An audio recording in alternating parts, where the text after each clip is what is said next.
قرآن کریم کے نزول کی ضرورت ہی کیا تھی؟ اس مبارک کلام کو کیوں نازل کیا؟ اللہ کے نبی صلی اللہ علیہ وسلم قیامت کے دن شکایت کریں گے اللہ رب العالمین سے، ایک انسان پبلک لائف اور پرائیویٹ لائف میں کس طرح لوگوں کے ساتھ معاملات کریں۔ السلام علیکم دوستو، کیسے ہو؟ آئی ہوپ آپ بہت اچھے ہوں گے، ویل اینڈ گڈ ہوں گے۔ ایک بار پھر سے میں آپ کے سامنے لایا ہوں مفتی شمائل ندوی کا ویڈیو۔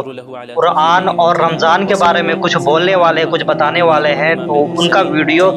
دیکھ کر بہت اچھا لگتا ہے۔ وہ آج کیا بتائیں گے، قرآن اور رمضان کے بیچ میں کیا کچھ ہے کہ نہیں ہے۔ دیر نہ کرتے ہیں اور ویڈیو کو شروع کرتے ہیں، اور اچھے سے سننا۔ ویڈیو پسند آئے گا تو لائک کرنا اور دوسروں کی طرف شیئر کرنا تاکہ ان کو بھی پتہ چلے میرے بھائی۔ اکیلے اکیلے نیکیاں نہیں کمایا جاتا ہے۔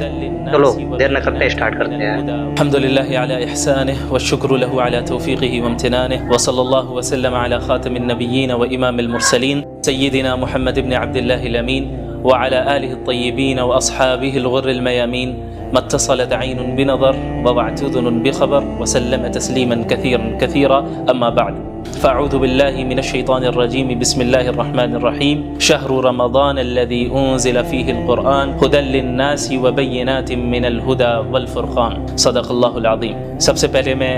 علماء چینل ٹیم کا شکر گزار ہوں کہ انہوں نے مجھے اپنے اسٹوڈیو میں مدعو کیا تاکہ ایک اہم ٹاپک کے متعلق آپ حضرات کے سامنے مختصر سی گفتگو کر سکوں۔ رمضان مبارک کا جو مہینہ ہے، اس کی جو برکتیں ہیں اور اس کی جو فضیلتیں ہیں، ان سے ہر ایک مسلمان واقف ہیں۔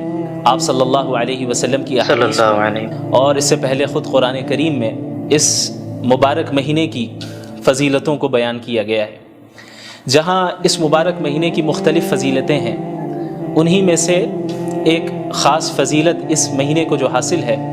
وہ یہ ہے کہ قرآن کریم کے نزول کی ابتدا اسی مہینے میں ہوئی۔ اسی لیے قرآن کریم میں اللہ رب العالمین نے سورۃ البقرہ میں فرمایا کہ رمضان کا مہینہ ہے جس میں قرآن کریم کو نازل کیا گیا، جو کہ تمام انسانیت کے لیے ہدایت نامہ ہے۔ تو ہمیں اس آیت سے معلوم چلا کہ رمضان کے مہینے کا قرآن کریم سے اور قرآن کریم کا رمضان کے مہینے سے ایک گہرا تعلق ہے، ایک گہری نسبت ہے۔ اس نسبت کو سمجھنے کے لیے ہمیں قرآن کریم کے نزول کے مقصد کو سمجھنا ہوگا کہ آخر قرآن کریم کے نزول کی ضرورت ہی کیا تھی، اور اللہ رب العالمین نے اپنے آخری نبی محمد الرسول اللہ صلی اللہ علیہ وسلم پر اس مبارک کلام کو کیوں نازل کیا۔ اس کا جواب بھی قرآن کریم میں ہی موجود ہے۔ اللہ رب العالمین نے فرمایا کتاب انزلناہ الیک مبارک لیدبروا آیاتہ ولیتذکر اولو الالباب، کہ یہ وہ مبارک کتاب ہے جسے ہم نے نازل کیا تاکہ لوگ اس مبارک کتاب میں تدبر کر سکیں، غور و فکر کر سکیں، اور عقل والے اس سے نصیحت حاصل کر سکیں۔ ان ھذا القرآن یہدی للتی ہی اقوم، یقیناً یہ قرآن کریم ایک ایسی کتاب ہے جو بالکل سیدھے راستے کی طرف رہنمائی کرتی ہے اور ہدایت کرتی ہے۔ لہٰذا ہمیں معلوم چلا کہ قرآن کریم کے نزول کا مقصد تمام انسانیت تک ہدایت پہنچانا ہے، اور تمام انسانیت کے لیے ایک ایسا راستہ واضح کرنا ہے جس راستے کو اختیار کر کے ایک بندہ ہمیشہ ہمیش کی جنت میں داخل ہو سکے اور جہنم کے عذاب سے اپنے آپ کو بچا سکے۔ یاد رکھیں کہ اللہ کے نبی صلی اللہ علیہ وسلم تلاوت کلام اللہ اور قرآن کریم کو پڑھنا، اس کا دور کرنا، اسے سمجھنا، اس کی تعلیم دینا، تو پورے سال آپ صلی اللہ علیہ وسلم کا یہ معمول تھا۔ لیکن رمضان المبارک میں مزید اہتمام کے ساتھ آپ صلی اللہ علیہ وسلم اس عمل کو انجام دیتے، یہاں تک کہ حضرت جبریل علیہ السلام ہر سال رمضان کے مہینے میں آپ صلی اللہ علیہ وسلم کے پاس تشریف لاتے اور قرآن کا دور ہوتا، اور آپ صلی اللہ علیہ وسلم کی زندگی کا جو آخری رمضان تھا، اس میں حضرت جبریل علیہ السلام کے ساتھ اللہ کے نبی صلی اللہ علیہ وسلم نے 2 مرتبہ قرآن کریم کا دور کیا۔ تو قرآن کریم کا نزول اسے پڑھنے، سمجھنے اور اس سے ہدایت حاصل کرنے کے لیے ہوا ہے، اور کسی بھی کتاب سے فائدہ اسی وقت ہم حاصل کر سکتے ہیں، خصوصاً قرآن کریم سے ہدایت ہم اسی وقت حاصل کر سکتے ہیں کہ جب ہم قرآن کریم کو سمجھیں، قرآن کریم کو پڑھیں، سمجھیں، صرف تلاوت تک ہی ہم اکتفا نہ کریں۔ اسی لیے اللہ تعالیٰ نے انبیاء علیہ الصلاۃ والسلام، خصوصاً محمد الرسول اللہ صلی اللہ علیہ وسلم کے متعلق سورۃ الفرقان میں یہ بات بھی اللہ رب العالمین نے بیان فرمائی کہ وقال الرسول یا رب ان قوم اتخذوا هذا القرآن مہجورا،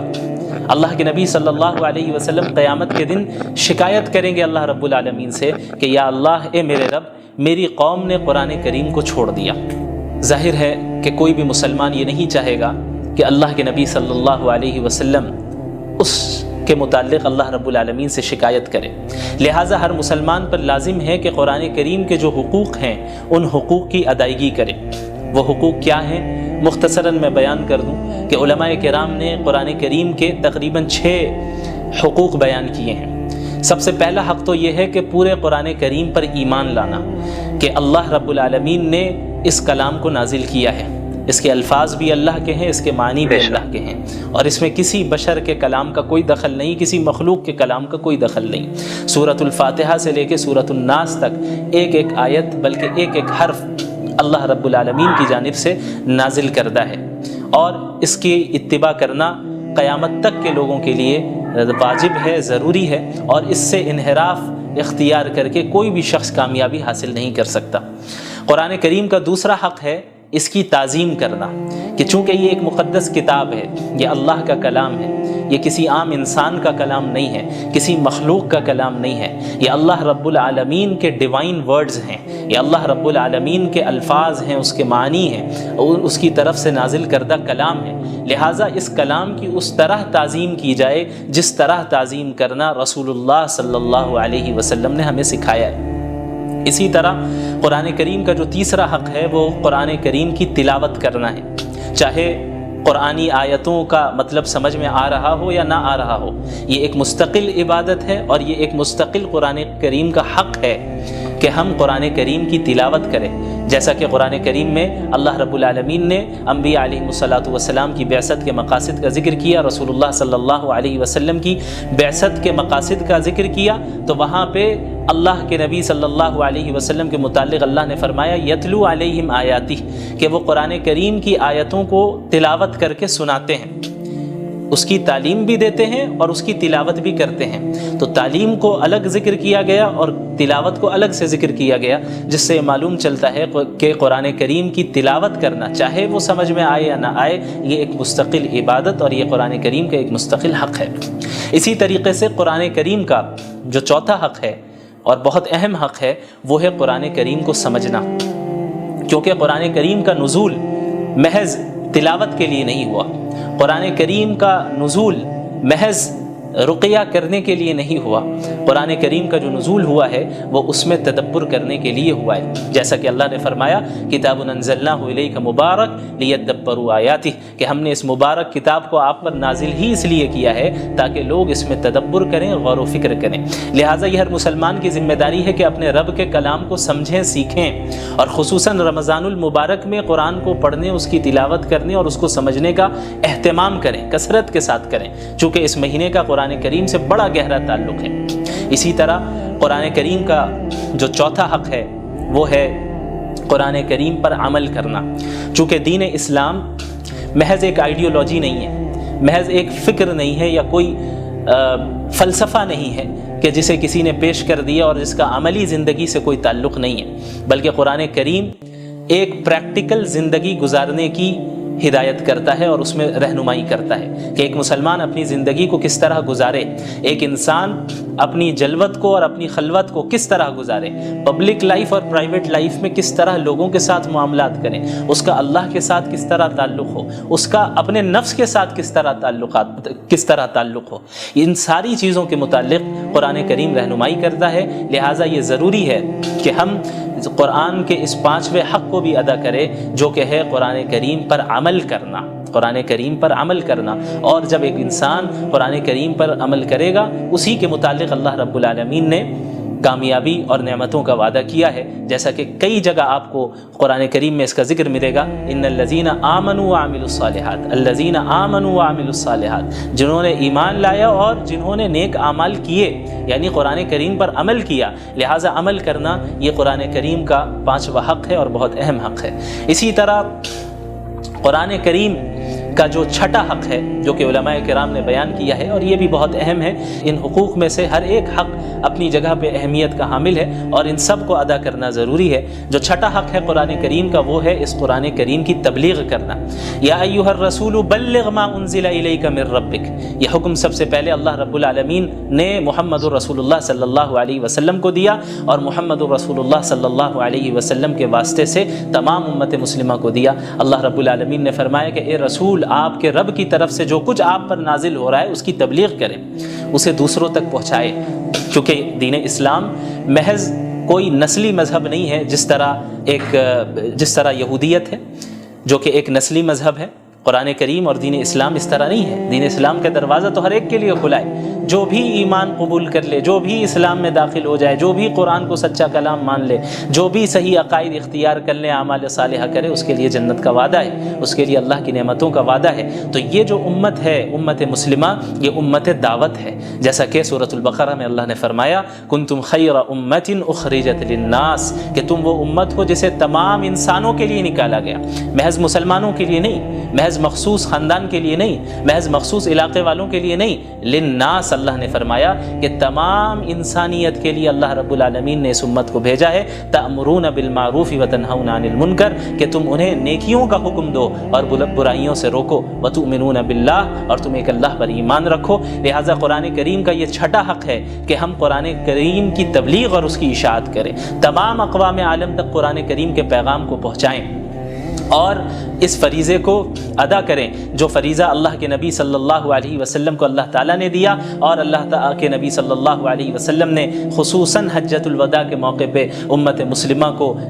سونپا، اور آپ صلی اللہ علیہ وسلم نے فرمایا تھا کہ فَلْيُبَلِّغِ الشَّاهِدُ الْغَائِبُ، تم میں سے جو بھی موجود ہے میری بات ان تک پہنچا دے جو یہاں پر موجود نہیں ہیں۔ تو یہ سلسلہ تبلیغ کا اور قرآن کریم کی اشاعت کا عہد نبوی سے جاری رہا، یہاں تک کہ آج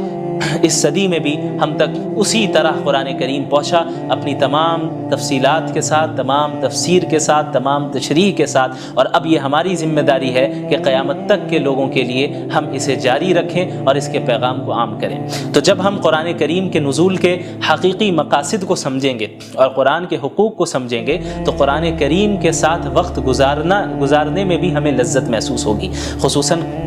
رمضان کا مہینہ بہت ہی بابرکت مہینہ ہے، جس میں عبادتوں کی جو نیکیاں ہیں، جو اس کا ثواب ہے، وہ بہت بڑھ جاتا ہے، اور اللہ کے نبی صلی اللہ علیہ وسلم تو اس رمضان کے مہینے کی راتوں میں تلاوت کا اہتمام فرمایا کرتے تھے،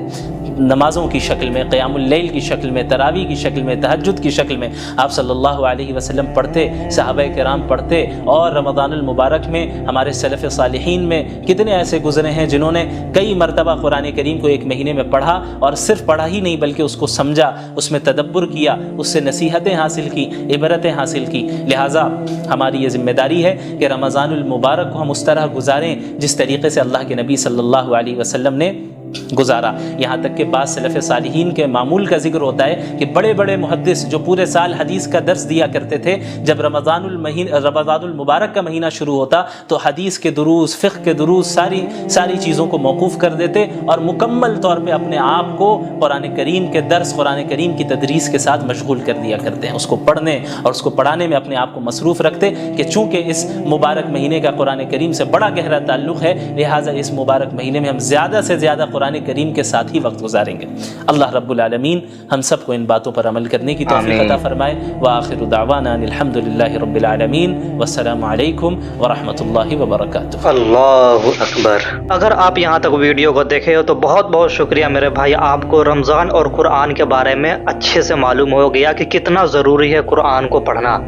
میرے بھائی اگر آپ رمضان میں قرآن کو پڑھتے ہو تو بہت اچھی بات ہے، اگر کوئی پڑھتا نہیں ہے تو میرے بھائی قرآن کو پڑھنا شروع کرو، بہت ہی ضروری ہے، اور اس مہینے میں، رمضان کے مہینے میں بہت ثواب ملتا ہے۔ آپ ایسا مت کرنا کہ قرآن کو الماری میں رکھ دو اور اس کو کھولو ہی نہیں، کوشش کرو کہ پڑھو۔ آئی ہوپ آپ کو یہ ویڈیو سمجھ میں آیا ہوگا۔ اس ویڈیو کو شیئر کر دو تاکہ دوسروں کو بھی پتہ چلے کہ رمضان میں قرآن پڑھنا کتنا ضروری ہے۔ عام دنوں میں تو ہے ہی، لیکن رمضان میں بہت ضروری ہے۔ تو اس ویڈیو کو شیئر کر دو میرے بھائی، ملتے ہیں نیکسٹ ویڈیو میں۔ السلام علیکم۔